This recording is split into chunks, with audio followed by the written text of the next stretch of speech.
Hello class, मैं राकेश कुमार।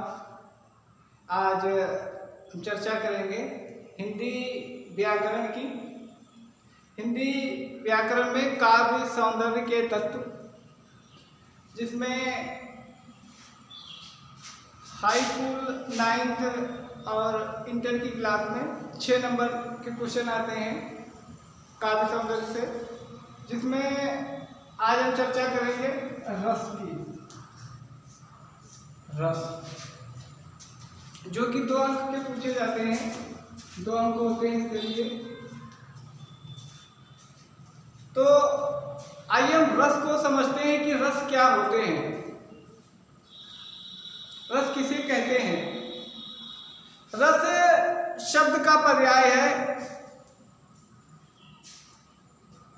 रस शब्द आनंद का पर्याय माना जाता है। रसवादी आचार्यों ने काव्य में रस को मुख्य माना है। उन्होंने रस को काव्य की आत्मा कहा है। जिस प्रकार आत्मा के बिना शरीर निर्जीव होता है, ठीक उसी प्रकार से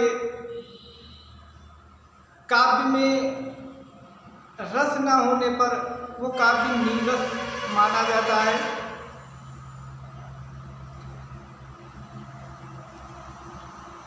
रसात्मक वाक्यम काव्यम, अर्थात रसयुक्त वाक्य ही काव्य माना जाता है। साहित्य शास्त्र में रस का अर्थ अलौकिक या लौकोत्तर आनंद होता है।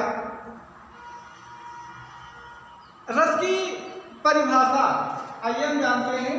रस की परिभाषा क्या होती है। रस की परिभाषा किसी काव्य को पढ़ने, सुनने या देखने से पाठक या श्रोता को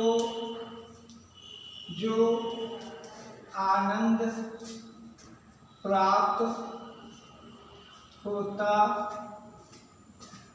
है,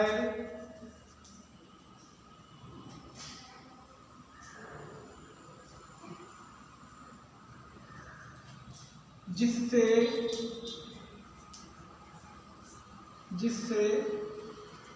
आनंद की अनुभूति होती है। ये रस की परिभाषा है। किसी काव्य को पढ़ने, सुनने या देखने से पाठक या श्रोता को आनंद प्राप्त होता है, जिसे आनंद की अनुभूति होती है, उसी को हम रस कहते हैं। भरत मुनि के अनुसार, भरत मुनि ने जो परिभाषा दी है रस की, जब स्थायी भाव, विभाव, अनुभाव व संचारी भाव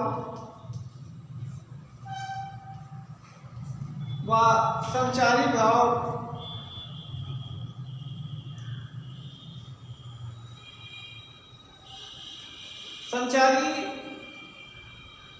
भाव से होता है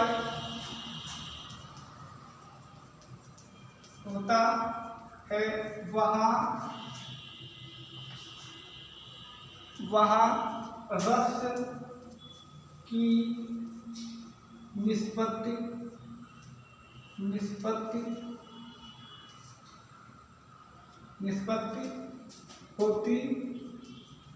होती है। जब स्थायी भाव, विभाव, अनुभाव व संचारी भाव, जिसे व्यभिचारी भाव भी बोलते हैं, व्यभिचारी भाव से होता है, वहाँ रस की निष्पत्ति होती है। रस के 4 अंग माने गए हैं। रस के जो है, रस के 4 अंग होते हैं। नंबर 1 स्थायी भाव,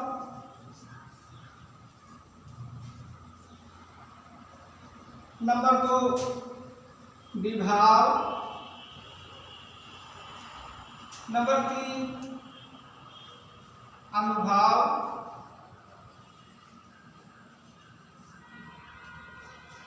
और नंबर 4 जो है आपका संचारी भाव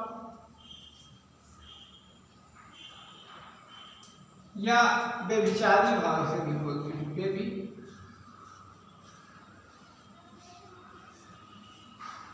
व्यभिचारी भाव, ये रस के 4 अंग माने गए हैं। कभी कभी पूछ लेता है कि रस के कितने अंग हैं, तो रस के 4 अंग हैं, विभाव, अनुभाव, संचारी भाव या व्यभिचारी भाव। आइए अब जानते हैं स्थायी भाव। स्थायी भाव क्या होता है? ये स्थायी भाव प्रत्येक व्यक्ति के हृदय में सुप्त अवस्था में होते हैं और समय के अनुकूल ये हृदय में उद्दीप्त होते हैं।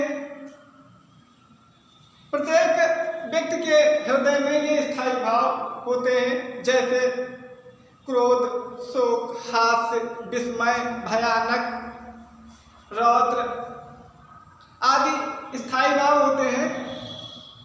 रस कितने प्रकार के होते हैं?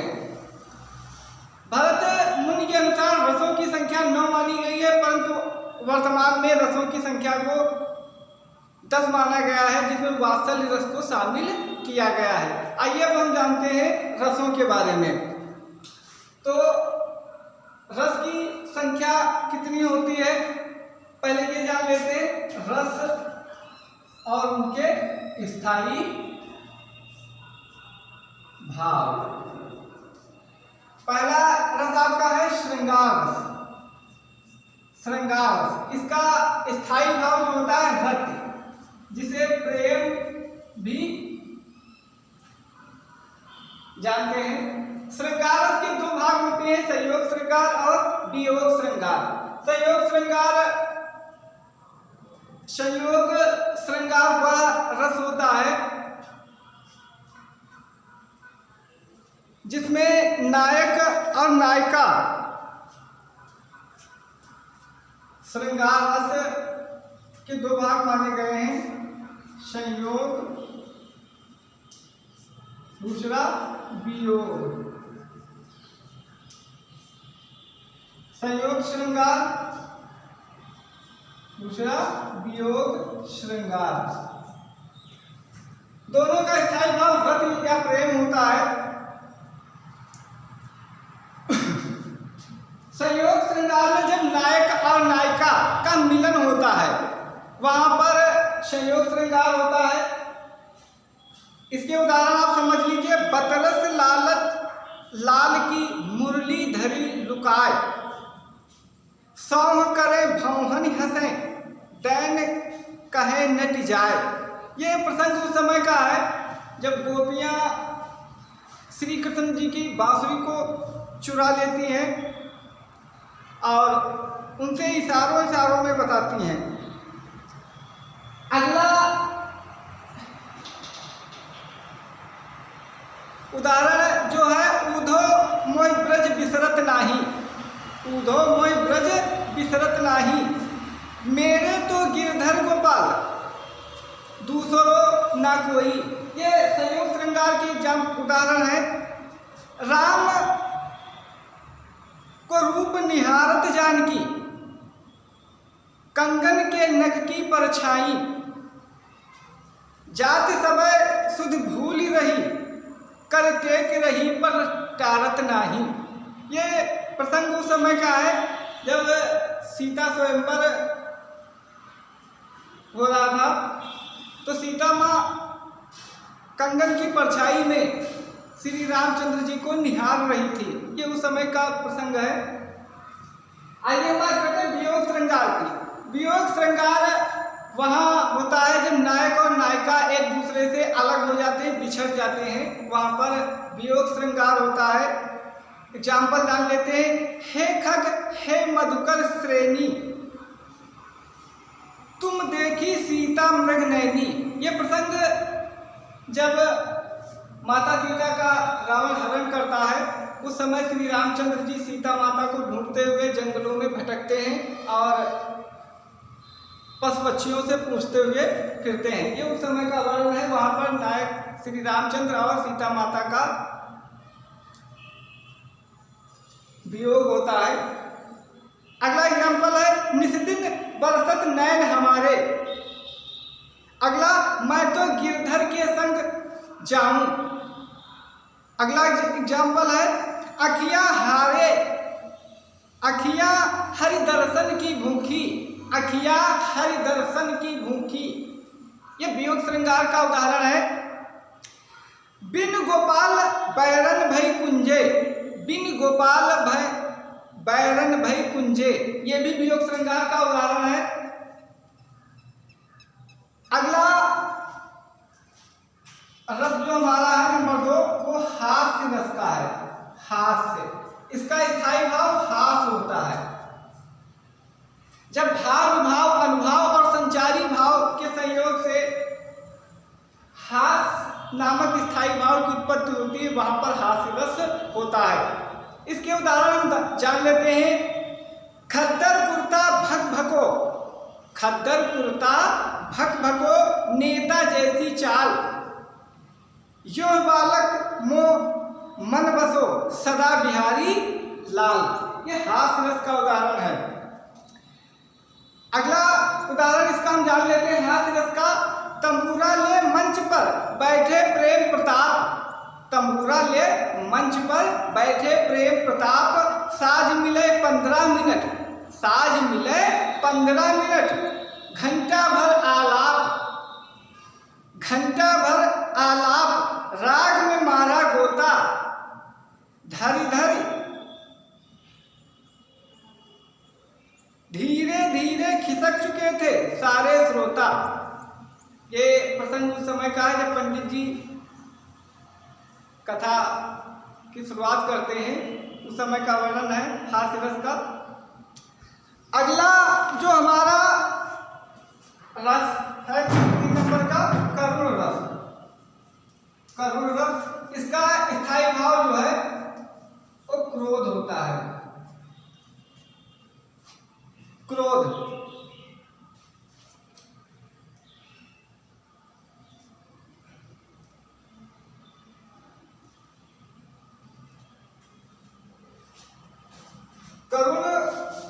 करुण रस का स्थायी भाव शोक होता है। क्रोध रौद्र का होता है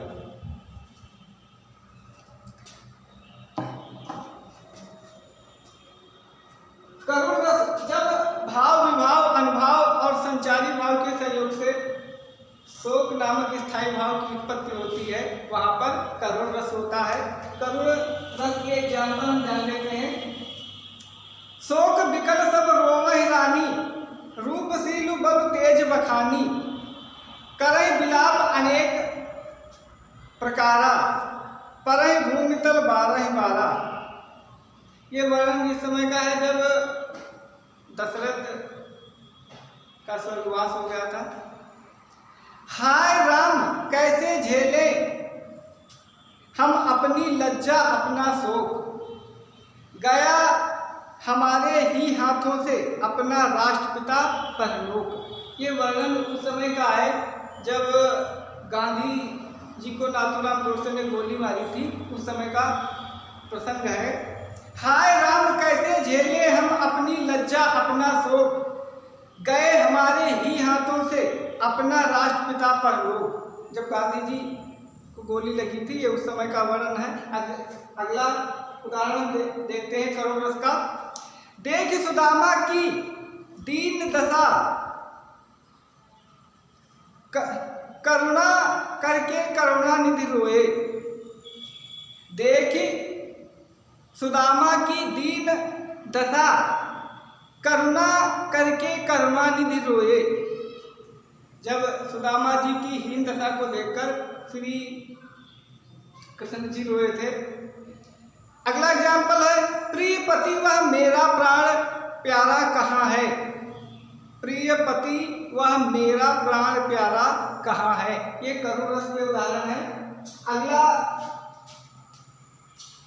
रस जो हमारा है वो वीर रस। वीर रस, वीर रस का स्थायी भाव जो है उत्साह होता है। उत्साह ऐसे काव्य जिनको पढ़ने से हमारे अंग प्रत्यंगों में ऊर्जा भर जाती है, उसे वीर रस या स्थायी भाव जो है उसका उत्साह होता है। परिभाषा हमने आपको बताई कि जब भाव, विभाव, अनुभाव और संचारी भाव के संयोग से उत्साह नामक स्थायी भाव की उत्पत्ति होती है, वह वीर रस होता है। इसके उदाहरण जान लेते हैं। वीर तुम बढ़े चलो, धीर तुम बढ़े चलो। अगला एग्जाम्पल है, राणा प्रताप के घोड़े से पड़ गया हवा का पाला था। ऐसे बहुत सारे उदाहरण हैं। खूब लड़ी मर्दानी वह तो झांसी वाली रानी थी। अगला एग्जाम्पल है, मैं सत्य कहता हूँ सखे, सुकुमार मत जानो मुझे, यमराज से भी युद्ध में प्रस्तुत सदा मानो मुझे। ये वर्णन उस समय का है जब अभिमन्यु युद्ध के लिए तैयार होते हैं, चक्रव्यूह तोड़ने के लिए। अगला जो हमारा रस है वो है रौद्र। इसका स्थायी भाव जो है क्रोध होता है।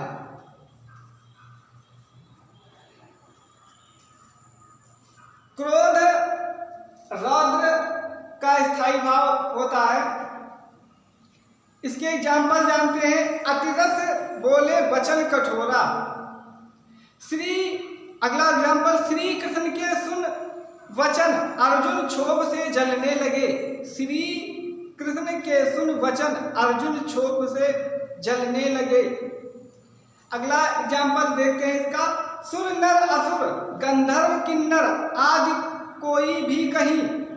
सुर नर असुर गंधर्व किन्नर आदि कोई भी कहीं, कल शाम तक मुझसे जयद्रथ को बचा सकता नहीं। ये प्रसंग उस समय का है जब श्री कृष्ण जयद्रथ को मारने के लिए प्रतिज्ञा करते हैं। तो ऐसे रस में रौद्र रस या जिसका स्थायी भाव क्रोध परिलक्षित होता है। अगला जो हमारा रस है वो भयानक। भयानक जिसका स्थायी भाव भय होता है। ऐसा स्थान जहां देख करके मन के अंदर डर या भय स्थायी भाव की उत्पत्ति होती, वहां भयानक रस या भय स्थायी भाव की उत्पत्ति होती है। इसके उदाहरण देख लेते हैं। एक और अजगर लख, एक और मृगराय, बिकल बटोही बीच ही पर्यो मूर्छा खाए। ये एक तरफ अजगर और एक तरफ सिंह, बीच में बटोही मतलब राहगीर, और वो मूर्छा खा करके गिर जाता है ऐसे भयानक दृश्य को देख करके। उधर गर्जत सिंह लहरियाए कुटिल काल के जालों से चली आ रही फेन उगलती फन फैलाए ब्यालों सी। अगला एग्जाम्पल इसका जान लेते हैं। 4 दिन की चांदनी फिर अंधेरी रात। ये भयानक रस के उदाहरण